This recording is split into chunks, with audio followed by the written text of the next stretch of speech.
Comme chaque année, ce dimanche 14 juillet, la France célébrait sa fête nationale. En introduction, le traditionnel défilé militaire dans la matinée, sous le commandement du président Emmanuel Macron et en présence de dirigeants étrangers, notamment cette année les 10 pays participant à l'initiative européenne d'intervention. Plus de 4200 hommes ont défilé sur la plus célèbre avenue de Paris, les Champs-Élysées. Mais si le défilé doit mettre en valeur la France, le 14 juillet, c'est aussi la fête des Français.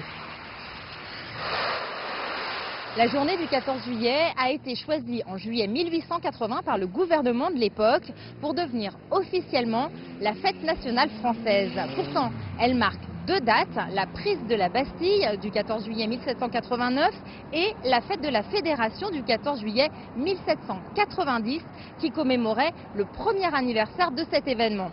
Quoi qu'il en soit, si l'année n'est pas spécifiée, cette date n'en reste pas moins synonyme de fête pour les Français.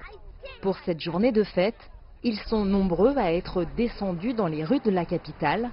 Awa et sa famille ont profité de la journée pour visiter Paris après le défilé. Oui, je suis sortie avec les enfants et on s'est promené à Paris. On a fait la visite aux Invalides, dans les musées. On s'est promené, on a pris des photos avec les militaires et experts. Sébastien et ses amis sont venus de Bretagne pour le week-end. Ils s'accordent un pique-nique sur les bords de la Seine avant le début des festivités. Aujourd'hui, on a plutôt regardé le défilé à la télé un petit peu et puis après on pensait plutôt sortir dans la soirée. Donc voilà, on profitera, on est plutôt de la nuit. Dans les jardins au pied de la Tour Eiffel, la soirée commence par un grand concert de musique classique.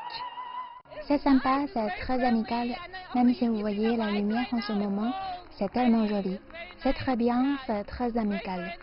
En attendant le temps fort de cette soirée, le spectacle pyrotechnique le plus impressionnant de l'année.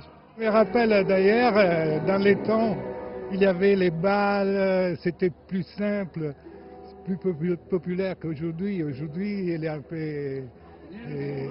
un esprit un peu différent, les technologies, mais les spectacles, les grandes choses. Dans le passé, il y avait des choses beaucoup plus simples.